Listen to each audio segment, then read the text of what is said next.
Good evening, everybody. Welcome to another Different Bloke with me, Mick. And tonight's episode is a bit different. The reason for that is, as you know, sometimes I do different subjects, and tonight's subject is Hurricane Idalia. Now you might go, what? This is a bit strange. It's not space or anything like that. You'll see the links as I get into this. Again, it's going to be about 3 or 4 minutes. I don't do long broadcasts. Okay. Hurricane Idalia is expected to make landfall in the Americas, well, in mainland America, on Wednesday morning, I believe it is. It's already about half an hour ago. It is now in the UK. It's 10:15. About half an hour ago or so, maybe a little bit more now.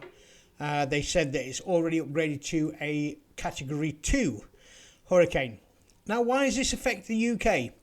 And the rest of us? Well, the reason that I've actually come on is to explain a little bit about. There's a lot of things going on at the same time, and this could be. I'm laughing, but it could be bad news. It could be very bad news. Okay, so we've got at the moment. This is for people, anyone flying in the UK. There's all sorts of problems again with the flights. So please check before you go to the airports. They're still getting over this glitch thing, having to put things in manually.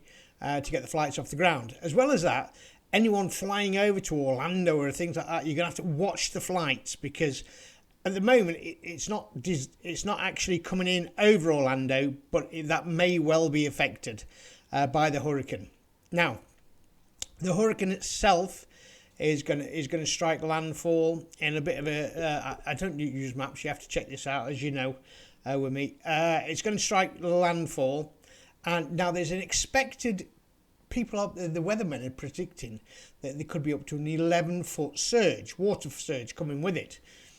But then I've been searching other people who deal with weather and everything. It is a full moon apparently, or a large moon tonight. Also, it's going to clash with the incoming tide as well as that. And even at one point there was a prediction of maybe a 25-foot wave coming in with its surge. Now, if you get that, that's going to wash in 3 or 4 miles inland. So, all I would say is for any British people who are tuning into this and looking, well, you know, it's one of ours telling us, don't be brave.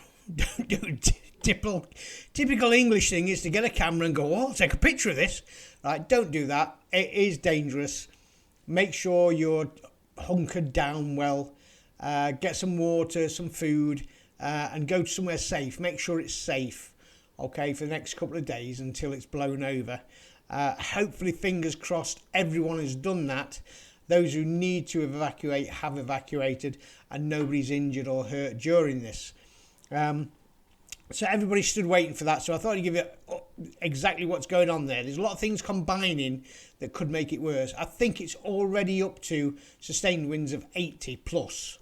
The forecast is 130 mile an hour winds if it gets up to a Category 3. Any higher than a Category 3, it would be a major problem. Okay, so I'm sure the American authorities have everything possibly they can do in hand, and I wish everyone to get through this nice and safely. And hope nobody's injured or anything like that. We probably will get somebody injured from flying bits and bobs. The storm chasers are out there looking, God bless them for risking their lives to sort this out as well. So that's basically what I'm going to be telling you tonight, just about that thing. There's many things colliding on this one, so that's why I've actually given a warning out just for the British people there as well, or those flying out, to check the flights. Because we don't know what's going on there yet. And we've also got our own flight issues over here. Right, so that's that one. The updates will be coming in for the moon landing. That's going quite well. We're getting some good pictures back from there, from the Indians. No aliens yet. In Peru, more pictures are gradually coming out. Nothing brilliant yet.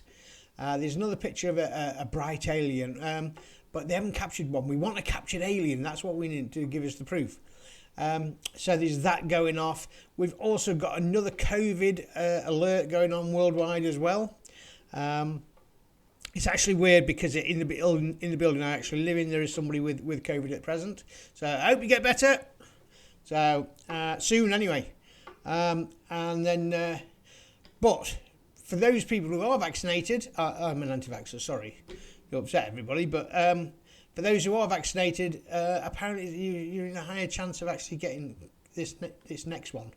So it's never ending. Right. Okay. So I hope you've had a lovely night. Please take it in. If you know somebody's flying to America in the next couple of days, please give them a warning. Tell them to just check the flights are on time and everything. And then we'll be back soon with more space. And there is some big news for space coming as well. It looks like I'm not going to tell you. Remember, tune in, subscribe. I'm on a small channel, but I do give interesting things sometimes. This one's not been about the space of the aliens. Next time we'll come back with the moon and tell you all about what's going on there. All right, have a lovely evening. Ta-ta.